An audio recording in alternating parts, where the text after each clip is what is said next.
রাজধানীর মোহাম্মদপুর থেকে গ্রেফতার হেফাজত নেতা মামুনুলকে ডিবিতে হস্তান্তর। রিসিপ্ট কাণ্ড, তৃতীয় বিয়ে সহ দিতে পারেননি কোনো প্রশ্নের জবাব। সোমবার তোলা হবে আদালতে। করোনায় মৃত্যু প্রতিদিনই ছাড়াচ্ছে রেকর্ড। একদিনে সর্বোচ্চ মারা গেলেন 102 জন। রাজধানীর বাইরে রোগী বাড়লেও নেই আইসিইউ। সবচেয়ে বড় কোভিড হাসপাতাল চালু। টিকিট নিতে বিমান ও সাউদিয়া কার্যালয়ে উপচে পড়া ভিড়। তথ্য জটিলতায় উত্তেজনা। বিশেষ ফ্লাইটে দেশ ছেড়ে স্বস্তি প্রবাসী শ্রমিকদের।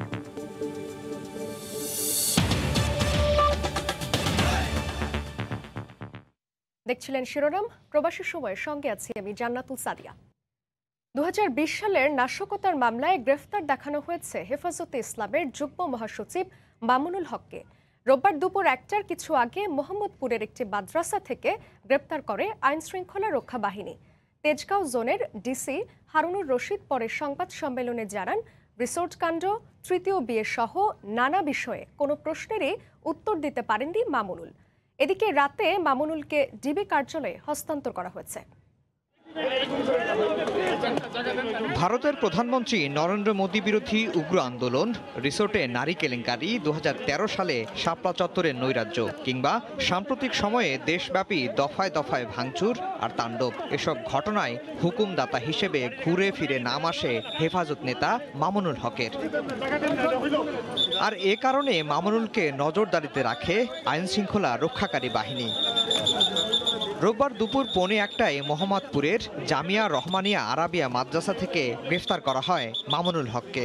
গত বছরের মার্চে হওয়া নাশকতার এক মামলায় তাকে গ্রেফতার করা হলেও সম্প্রতি দেশের বহু জায়গায় হেফাজতের তাণ্ডবের কথা মামুনুল স্বীকার করেছে বলেও জানায় পুলিশ। মামুনুল মামলা তো রয়েছে দেশের বিভিন্ন অঞ্চলে, আপনি লক্ষ্য করেছেন যে পুলিশের উপরে হামলা, পুলিশের থানা ভাঙচুর, বিভিন্ন ঘটনা, যে উস্কানিদাতা এবং সে যে নেতৃত্ব দিয়েছে, বিভিন্ন আপনার মিডিয়াতেও আপনারা লক্ষ্য করেছেন তার বিভিন্ন জায়গায় বক্তব্য ছিল উস্কানি। অনেক মাদ্রাসার ছাত্র ছিল, বাট তারা মিছিল দেওয়ার চেষ্টা করেছে, তাকে আমরা সেখান থেকে নিয়ে আসছি, কেউ বাধাগ্রস্ত করেনি আমাদেরকে। মামুনুলকে তেজগাঁও থানায় আরেক দফা জিজ্ঞাসাবাদ করে পুলিশ। পরে জানানো হয় রিসোর্ট কাণ্ড, কথিত তৃতীয় বিয়ে নিয়ে জিজ্ঞাসাবাদ করা হয় তাকে, যদিও কোনো প্রশ্নেরই উত্তর দিতে পারেননি মামুনুল হক। সোনারগাঁয়ে গেলেন, সাকে বললেন আপনি বিয়ে করছেন, আবার আপনার ওয়াইফকে বলছেন যে আপনি তো, আমি তো বললো এটা তো আরেকজনের ওয়াইফ, এটা বললেন কেন, সে উত্তর দিতে পারেন।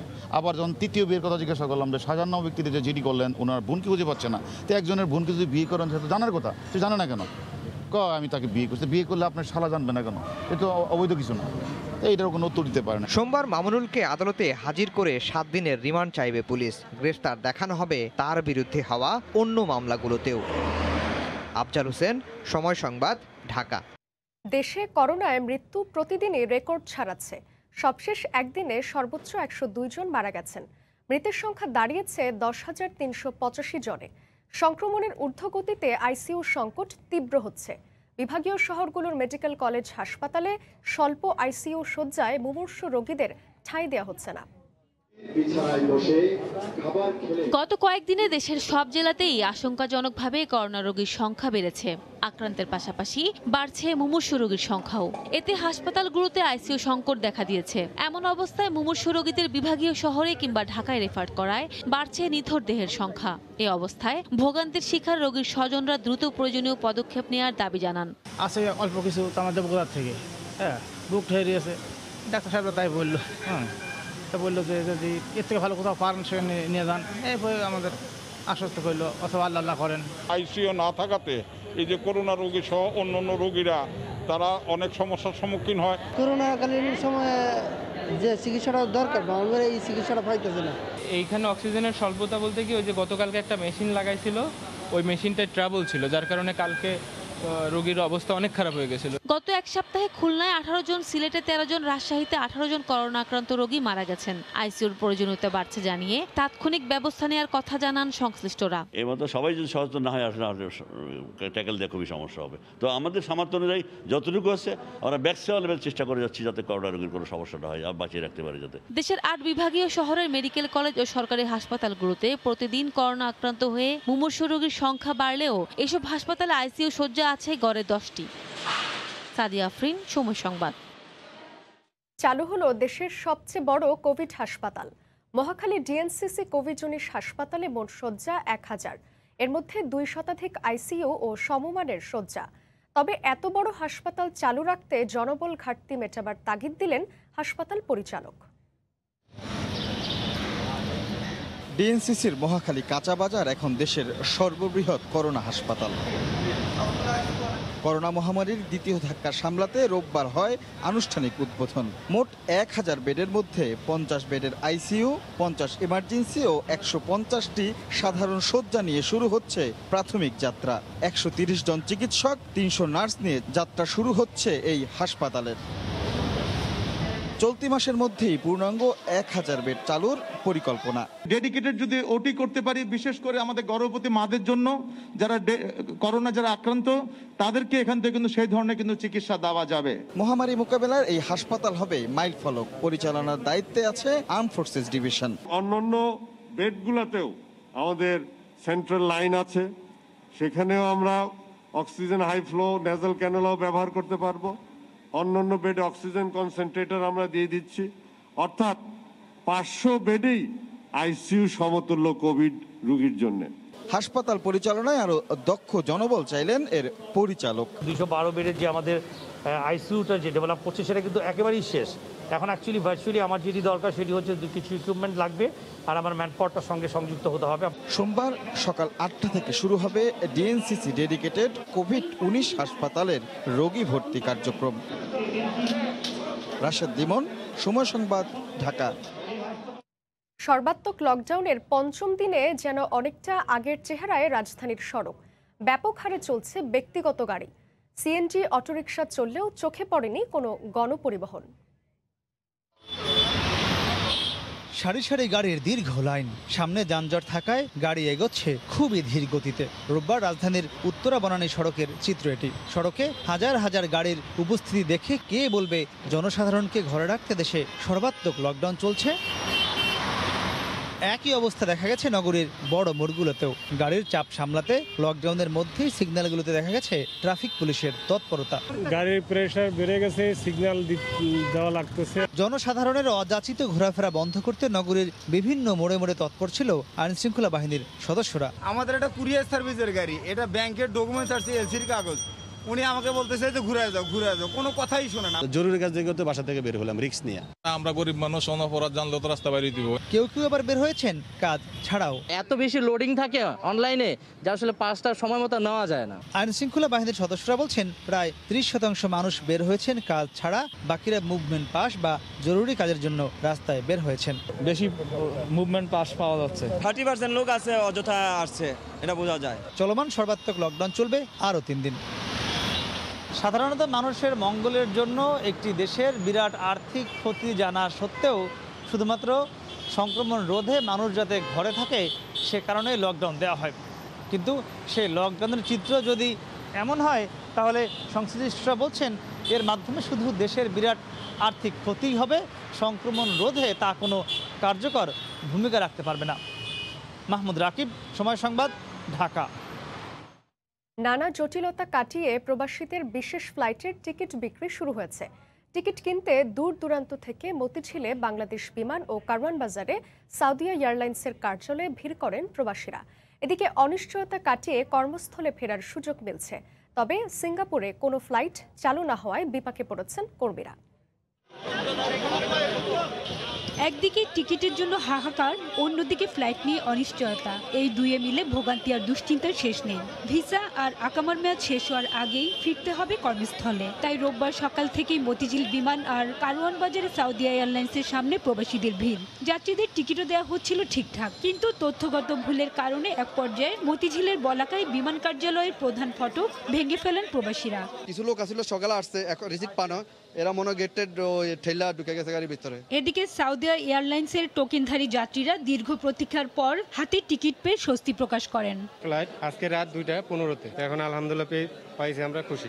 গতকাল বাতিল হওয়া বাংলাদেশ বিমান, ইউএস বাংলা ও ফ্লাই দুবাইয়ের 5টি ফ্লাইট সহ অন্যান্য ফ্লাইট যথাসময় যাত্রা করায় স্বস্তি প্রকাশ করেছেন যাত্রীরা। তবে সিঙ্গাপুর ফ্লাইটের বিষয়ে যাত্রীদের কিছুই জানায়নি এয়ারলাইন্সগুলো। আমরা তো ফ্লাইটে যেতে পারতেছি, সেজন্য আমরা অত্যন্ত খুশি। এখন যদি না যাওয়া যায় আমাদের এন্ট্রি প্রোভালটা ক্যান্সেল হবে। জোর দাবি যে আমাদের একটা বিশেষ ফ্লাইট আমাদের সিঙ্গাপুর যাওয়ার জন্য প্রস্তুত গ্রহণ করুক সরকার। এদিকে 12টি এয়ারলাইন্সকে বিশেষ ফ্লাইট চালানোর অনুমতি দেওয়া হলেও কিছু এয়ারলাইন্স এখনও ফ্লাইট চালু করেনি। সেই সঙ্গে 14 থেকে 16 এপ্রিল পর্যন্ত বাতিল হওয়া ফ্লাইটের বিষয়ে কোনো তথ্য না পেয়ে বিপাকে পড়েছেন এসব এয়ারলাইন্সের যাত্রীরা। বিমানবন্দরের পরিচালক জানান, যাত্রী সংখ্যা সহ বিভিন্ন বিষয় বিবেচনা করে এয়ারলাইন্সগুলো বিশেষ ফ্লাইট চালানোর সিদ্ধান্ত নেয়। আমি আজকে এখানে এসে পৌঁছে গেছি, কিন্তু তারা কোনো আমাকে জবাব দিচ্ছে না। ইতিহাদ শুরু করেছে, ওমান এয়ার শুরু করেছে, সুতরাং বেশিরভাগ এয়ারলাইন্স কিন্তু অলরেডি স্টার্টেড দি ফ্লাইট। 17 এপ্রিল থেকে প্রবাসী কর্মী অধ্যুষিত গুরুত্বপূর্ণ 5টি দেশের সঙ্গে বিশেষ ফ্লাইট চালু করা হয়। হাজারা শিউলি, সময় সংবাদ, ঢাকা। করোনা আক্রান্ত বিএনপি চেয়ারপারসন বেগম খালেদা জিয়ার জ্বর নেই বলে জানিয়েছেন চিকিৎসকরা। বর্তমানে তিনি আগের চেয়ে ভালো রয়েছেন। আগামী 48 ঘন্টা এরকম স্থিতিশীল থাকলে আশঙ্কামুক্ত হবেন বলে আশাবাদ ব্যক্ত করেন তারা। রোববার রাত 9:30টার দিকে গুলশানের বাসা ফিরোজায় আসেন চিকিৎসক দল।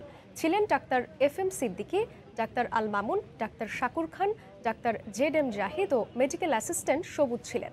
বেগম জিয়ার শারীরিক অবস্থা পরীক্ষা নিরীক্ষা শেষে প্রায় আধা ঘন্টা পর বাসা থেকে বেরিয়ে আসেন তারা। বেগম জিয়া মানসিকভাবে বেশ সুস্থ রয়েছেন জানিয়ে চিকিৎসক দলের প্রধান FM সিদ্দিকী বলেন, বেগম জিয়া সাংবাদিকদের মাধ্যমে দেশবাসীর কাছে তার আরোগ্য লাভের জন্য দোয়া চেয়েছেন। আজকে আলহামদুলিল্লাহ উনি অনেক ভালো আছেন। কালকে যে জ্বরটা ছিল আজকে আসেনি। আগামী 48 ঘন্টা আমরা দেখতে পাই যে ওনার কোনো জ্বর নেই, তাহলে আমরা নিশ্চিত হতে পারবো ম্যাডাম কোভিডের ডেঞ্জার পিরিয়ড থেকে বের হয়ে আসছেন। ব্রিদিং এক্সারসাইজ করানোর জন্য অ্যাডভাইস করছি। ওনার কাশি নেই, গলা ব্যথা নেই, সব কিছু এখন পর্যন্ত মনে হচ্ছে যে ঠিকঠাক মতো আমাদের স্থিতিশীল অবস্থা আগাচ্ছে। দেশবাসীর কাছে উনি দোয়া চেয়েছেন। প্রবাসের খবর, করোনা ভাইরাসের মারাত্মক বিপর্যয় কাটিয়ে ওঠার চেষ্টা করছে ব্রিটেন। তবে নতুন নতুন স্ট্রেইন বা ধরন শনাক্ত হওয়ায় অক্সফোর্ড অ্যাস্ট্রাজেনেকা ভ্যাকসিন নিয়ে সাম্প্রতিক বিতর্ক ভাবিয়ে তুলেছে বরিস জনসনের সরকারকে। লন্ডন থেকে বিস্তারিত শোয়েব কবিরের রিপোর্টে। ভারতে গেল মাসে করোনা ভাইরাসের নতুন ডাবল মিউটেন্ট ভেরিয়েন্ট শনাক্ত হওয়ার পর বেশ সতর্ক অবস্থানে ছিল ব্রিটেন সরকার। তবে এখন পর্যন্ত ভারতকে ভ্রমণ নিষেধাজ্ঞার লাল তালিকাভুক্তি না করায় উদ্বেগ দেখা দিয়েছে সাধারণ ব্রিটিশদের মধ্যে। ব্রিটেনে করোনা ভাইরাসের সংক্রমণ কমলেও নতুন করে উদ্বেগ ও উৎকণ্ঠার জন্ম দিয়েছে ভারতীয় স্ট্রেনটি, যার নাম দেওয়া হয়েছে B1617। ইতিমধ্যেই ব্রিটেনের 77 জনের শরীরে এই ভাইরাস শনাক্ত করা হয়েছে বলে জানা গেছে। নতুন এই ভেরিয়েন্টটি অত্যন্ত ভয়াবহ বলে আশঙ্কা করছেন বিশেষজ্ঞরা। এটার উপর একটা ছোট্ট রিসার্চ আছে, মাত্র 2000 লোকের উপর একটা রিসার্চ আছে, এবং সেটার যে আউটকাম সেটা কিন্তু বলছে যে এটা কার্যকরী, কিন্তু কতটুকু কার্যকরী সেটার একটা লেভেলস এখনো কিন্তু ওরা পরিপূর্ণভাবে বলতে পারেনি। এদিকে অক্সফোর্ড অ্যাস্ট্রাজেনেকার টিকা গ্রহণে মানবদেহে রক্ত জমাট বাধা সহ সম্প্রতি বেশ কিছু পার্শ্ব প্রতিক্রিয়ার খবর এসেছে সংবাদ মাধ্যমে। যাদের রক্ত জমাট বেঁধেছে তার 2/3 হচ্ছে মহিলা, বেশিরভাগই বয়স হচ্ছে 50-এর নিচে। ভ্যাকসিনেটেড হওয়ার পরে যদি 4 দিন পর্যন্ত এই যদি সিমটম গুলো থাকে, সেক্ষেত্রে আপনি অবশ্যই বিশেষজ্ঞের পরামর্শ নেবেন। ব্রিটেনে ইতিমধ্যে 3,32,00,000-এরও বেশি মানুষ করোনা ভ্যাকসিনের প্রথম ডোজ গ্রহণ করেছেন। শোয়েব কবির, সময় সংবাদ, লন্ডন। ব্রাজিলে করোনার সংক্রমণ উদ্বেগজনক হারে বেড়ে যাওয়ায় দেশটির সঙ্গে সব ধরনের বিমান যোগাযোগ অনির্দিষ্টকালের জন্য স্থগিত ঘোষণার পর এবার চিলি, আর্জেন্টিনা ও দক্ষিণ আফ্রিকা থেকে ফ্রান্সে আসা ভ্রমণকারীদের বাধ্যতামূলক হোম কোয়ারেন্টাইনের কথা জানিয়েছে ফ্রান্সের নির্বাহী বিভাগ। এদিকে ফ্রান্সের চলমান সংকটে সবচেয়ে বিপাকে পড়েছেন দেশটির প্রবাসী বাংলাদেশি ব্যবসায়ীরা। ফ্রান্স থেকে লুৎফুর রহমান বাবুর রিপোর্ট। ব্রাজিলে উদ্বেগজনক হারে করোনার সংক্রমণ বেড়ে যাওয়ায় দেশটির সাথে সব ধরনের বিমান যোগাযোগ অনির্দিষ্টকালের জন্য স্থগিতের ঘোষণা করে ফ্রান্স। এবার কয়েকটি দেশের যাত্রীদের ফ্রান্সে প্রবেশ করলে বাধ্যতামূলকভাবে কোয়ারেন্টাইনে থাকতে হবে এমন তথ্য জানিয়েছে ফ্রান্সের নির্বাহী বিভাগ। দেশগুলো হচ্ছে দক্ষিণ আফ্রিকা, চিলি ও আর্জেন্টিনা। শনিবার দেশটির নির্বাহী বিভাগ থেকে এ তথ্য জানানো হয়। পাশাপাশি বিশ্বের অন্যান্য দেশ যেখানে করোনার সংক্রমণ অধিক হারে ঘটছে সে দেশগুলোর বিষয়ে সতর্ক রয়েছে ফ্রান্স।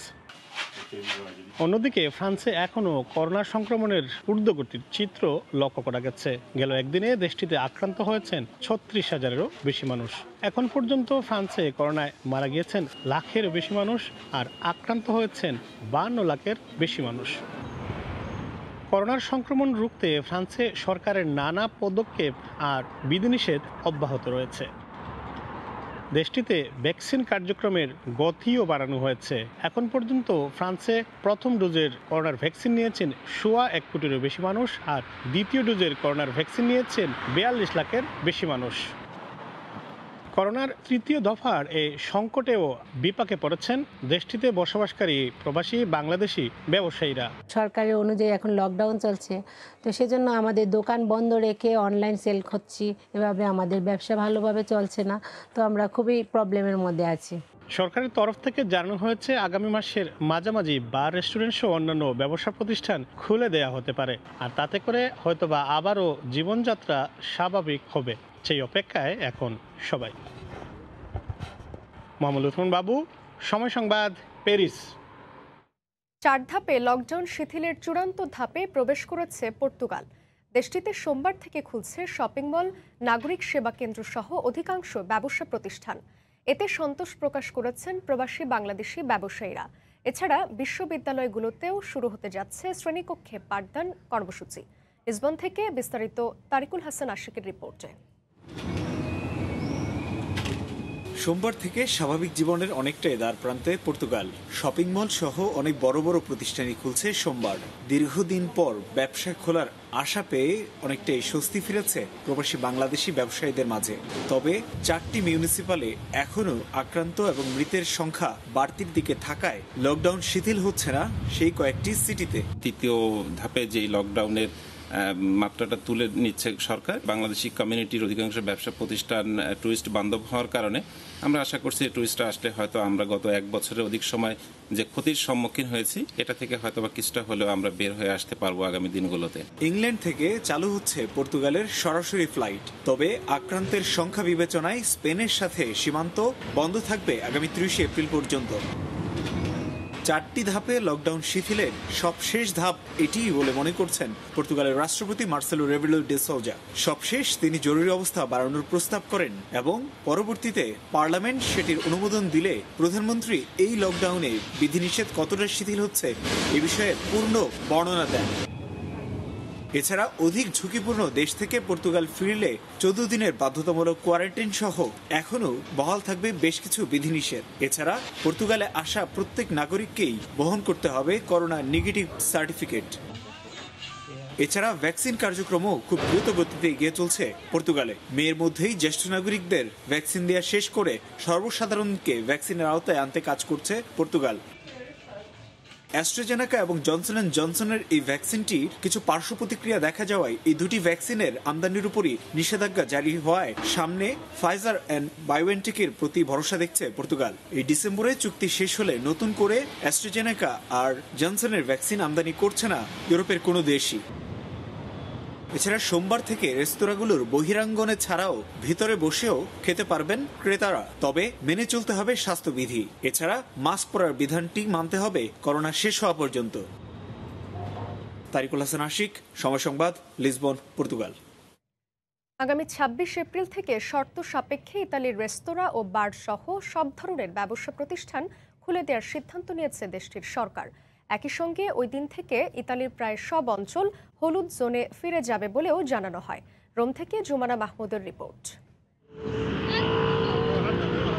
ইতালিতে করোনা পরিস্থিতি নিয়ন্ত্রণে না এলেও আগামী 26 এপ্রিল থেকে শর্ত সাপেক্ষে রেস্তোরাঁ, বার সহ সব ধরনের ব্যবসা প্রতিষ্ঠান খুলে দেওয়ার সিদ্ধান্ত নিয়েছে দেশটির সরকার। তবে ভেতরে নয়, খাবার পরিবেশন করতে হবে রেস্টুরেন্টের বাইরে চেয়ার টেবিলে বসে। এছাড়াও আগামী 1 জুন থেকে আর কোনো ধরনের বিধিনিষেধ থাকবে না বলে দ্রাঘি সরকারের পক্ষ থেকে জানানো হয়। স্থানীয়দের পাশাপাশি ইতালি সরকারের এমন সিদ্ধান্তকে স্বাগত জানিয়েছে প্রবাসী বাংলাদেশি ব্যবসায়ীরাও। সরকার পুরো ইটালি দোকানপাট, ব্যবসা বাণিজ্য, রেস্টুরেন্ট, বার সহ অনেক কিছু খুলে দেওয়ার চিন্তা ভাবনা করছে। আমরা এটাতে খুবই আনন্দিত। আমাদের ব্যবসা বাণিজ্য আগ থেকে একটু ভালো হবে, আমরা নর্মালভাবে চলাফেরা করতে পারবো, নর্মালভাবে ব্যবসা বাণিজ্য করতে পারবো। তবে ইউরোপের সঙ্গে বিমান যোগাযোগ বন্ধ থাকায় ছুটিতে বাংলাদেশ গিয়ে আটকে পড়া প্রবাসী শ্রমিকদের অনেকেই চাকরি হারাবেন বলে মনে করছেন সংশ্লিষ্টরা। এদিকে সোমবার থেকে শিক্ষা প্রতিষ্ঠানের শ্রেণীকক্ষে বসে সরাসরি ক্লাস করার সুযোগ পাচ্ছেন দেশটির প্রায় ৭০ লাখ শিক্ষার্থী। তবে রেড জোনে থাকা শিক্ষা প্রতিষ্ঠানগুলোতে আগের মতোই অব্যাহত থাকবে অনলাইন ক্লাস। জুমানা মাহমুদ, সময় সংবাদ, রোম, ইতালি। এদিকে অনেকটা ভিন্ন পরিস্থিতি অস্ট্রেলিয়াতে। দেশটিতে টানা 2 সপ্তাহ ধরে স্থানীয় কেউ করোনায় আক্রান্ত হয়নি। পরিস্থিতি অনেকটাই স্বাভাবিক হলেও আগের মতো নেই রমজানের আবেশ। তবে লকডাউন শিথিল হওয়ায় এবার প্রবাসীদের ঈদ উদযাপন সুযোগ সৃষ্টি হতে পারে বলে মনে করছেন অনেকে। সিডনি থেকে বিস্তারিত জানিয়েছেন SM আমিনুল রুবেল। অস্ট্রেলিয়ার করোনা পরিস্থিতি কিন্তু খুব ভালো অবস্থায় আছে। টানা 15 দিন নতুন করে করোনা আক্রান্তের সংখ্যা বাড়বে না। স্থানীয় রোগী গত 14 দিনে আক্রান্ত হয়নি। এবছর লকডাউন কিন্তু তেমন নেই, অনেকটা শিথিল অবস্থায় আছে। স্বাভাবিক যে দূরত্ব, সাধারণ মানুষের ভিতর যে দূরত্ব পালন করে বা স্বাভাবিক যে নিয়মকানুন, স্বাস্থ্যবিধি মেনে চলা, সেটি মানুষ চলছে। কিন্তু কোনো ধরনের বড় ধরনের ফেস্টিভ্যাল এবছর কিন্তু হওয়ার সুযোগ নেই। প্রতি বছর এখানে লক্ষ লক্ষ মানুষ কিন্তু বিভিন্ন শহর থেকে এবং এমনকি দেশের বাইরে থেকেও এই রামাদান ফেস্টিভ্যালে আসে। বিশেষ করে সন্ধ্যা থেকে সারা রাত পর্যন্ত এখানে বাংলাদেশের পুরান ঢাকার মতো যে রমজানের বাজার, ইফতারের বাজার বসে, সেরকম একটি খাওয়া দাওয়ার ব্যবস্থা সেখানে থাকে। সেখানে বাংলাদেশি হোটেল, রেস্টুরেন্ট, গ্রোসারিজগুলো কিন্তু সেই রামাদান ফেস্টিভ্যালে প্রতি বছর অংশগ্রহণ করে এবং তারা কিন্তু বছরের সবচেয়ে ভালো ব্যবসাটি এই সময়টাই করতে পারে। ব্যবসায়ীদের কিন্তু বড় একটি ক্ষতি হয়ে গেল। পরপর 2 বছর তারা তাদের সবচেয়ে বেশি ব্যবসা যে সময়টায় করতে পারে সেটি কিন্তু করতে পারেনি। বিশেষ করে গত বছরের ক্ষতি তারা কিছুটা কিন্তু পুষিয়ে উঠতে পারত। তবে সন্ধ্যাবেলা কিন্তু বাংলাদেশি রেস্টুরেন্ট, হোটেলগুলোতে ভিড় জমে। অনেকেই রাতে দূর দূর থেকে বাংলাদেশি খাবার খেতে কিন্তু রেস্টুরেন্ট, হোটেলগুলোতে আসে। দেশে গেলে একজনকে কিন্তু মিনিমাম 3 মাস তাকে কিন্তু দেশে থাকতে হচ্ছে। তারপরেও কিন্তু তাকে অস্ট্রেলিয়াতে যখন ফিরে আসতে হচ্ছে, লক্ষ লক্ষ টাকা গুনে অস্ট্রেলিয়াতে আসতে হচ্ছে, 2 সপ্তাহ হোটেল কোয়ারেন্টাইনে থাকতে হচ্ছে। এভাবে পরিবার থেকে বিচ্ছিন্ন অবস্থায় কিন্তু অনেকেই আছে। 1-2টি আন্তর্জাতিক ফ্লাইট আছে, তখন হয়তো আস্তে আস্তে বাড়বে। তো যতদিন পর্যন্ত বাংলাদেশের সাথে অস্ট্রেলিয়ার যোগাযোগ সম্পূর্ণরূপে খুলে না যাবে, ততদিন পর্যন্ত অস্ট্রেলিয়া প্রবাসী বাংলাদেশিরা খুব বেশি ভালো করবে না। SM আমিনুল রুবেল, সময় সংবাদ, অস্ট্রেলিয়া। মহামারী কালেও বাংলাদেশের শিল্প কারখানাগুলোর উৎপাদন এবং রফতানি অব্যাহত রাখাকে বড় অর্জন বলে উল্লেখ করেছেন প্রধানমন্ত্রী শেখ হাসিনার বেসরকারি শিল্প ও বিনিয়োগ বিষয়ক উপদেষ্টা সালমান এফ রহমান। রোববার দুপুরে ভার্চুয়ালি কোভিড-19 উদ্যোক্তা বান্ধব তহবিলের উদ্বোধন অনুষ্ঠানে তিনি বলেন, মহামারীর ক্ষতি কাটিয়ে দরিদ্রতা নিয়ন্ত্রণে এনে কর্মসংস্থান সৃষ্টিই হবে বড় challenge. Export competitiveness for job প্রকল্পের জন্য বিশ্ব ব্যাংককে আমি বিশেষভাবে ধন্যবাদ জানাচ্ছি। বাণিজ্য মন্ত্রণালয়ের এই উদ্যোগের মধ্য দিয়ে রপ্তানির নতুন দিগন্তের উন্মোচন হবে। বিশ্ব ব্যাংকের সহযোগী মনোভাবের কারণে বাংলাদেশের উন্নয়নের ধারাবাহিকতা অনেক দূর এগুতে পেরেছে। উন্নয়নশীল দেশে উন্নীত হতে মূল চ্যালেঞ্জই হবে দারিদ্র্য দূর করে কর্মসংস্থান সৃষ্টি। এ প্রকল্পের মূল উদ্দেশ্যও এটি। Project director of EC4J project. রাস্তায় সাজানো থাকে ইফতার। রোজাদার খেটে খাওয়া মানুষ ও সাধারণ পথচারীরা যে যার মতো করে খাবার প্যাকেট তুলে নিয়ে যান। প্রতিদিন পটুয়াখালী সার্কিট হাউসের সামনের সড়কে ব্যতিক্রম এমন আয়োজন করে স্বেচ্ছাসেবী সংগঠন পটুয়াখালীবাসী। মনির হোসেন বাদলের পাঠানো তথ্য ও ছবি নিয়ে রিপোর্ট। পটুয়াখালী সার্কিট হাউসের সামনে সড়কের ফুটপাতে সারিবদ্ধভাবে সাজিয়ে রাখা হয়েছে একটি খাবার প্যাকেট ও একটি পানির বোতল। স্বেচ্ছাসেবী সংগঠন পটুয়াখালীবাসীর সদস্যরা অপেক্ষা করেন রোজাদারদের জন্য। রিকশা চালক সহ শ্রমজীবী রোজাদাররা যে যার মতো করে তুলে নেন একটি করে প্যাকেট। দোকানপাট খোলা নাই, এই জন্য এখান থেকে ইফতার নিলাম। রোজার জন্য আমার কোনো জায়গায় ইফতারি পাই না, ইফতারি দিতে আসি, আমরা ইফতারি নিয়ে যাইতে আসি। যারা দিতে আসে তাদেরকে অনেক ধন্যবাদ। এর আগে প্রতিদিন বিকেল 4টার দিকে শহরের আলাউদ্দিন শিশু পার্কের সামনের একটি ঘরে তৈরি করা হয় ইফতার সামগ্রী। ইফতারটা একটু ডিফারেন্টভাবে দিচ্ছি, সেটা হচ্ছে আমরা একটা জায়গায় সারিবদ্ধভাবে রেখে দিচ্ছি, সেখান থেকে যারা রোজাদার তারা নিজ নিজ দায়িত্বে এটা সংগ্রহ করে নিচ্ছে।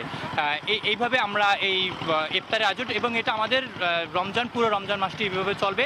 প্রতিদিন 50 প্যাকেট ইফতার বিতরণ করে স্বেচ্ছাসেবী সংগঠন পটুয়াখালীবাসী। সময় সংবাদ, পটুয়াখালী। এ পর্যায়ে শীর্ষ সংবাদ জানিয়ে দিচ্ছি আরেকবার। রাজধানীর মোহাম্মদপুর থেকে গ্রেফতার হেফাজত নেতা মামুনুলকে ডিবিতে হস্তান্তর। রিসোর্ট কাণ্ড, তৃতীয় বিয়ে সহ দিতে পারেননি কোনো প্রশ্নের জবাব।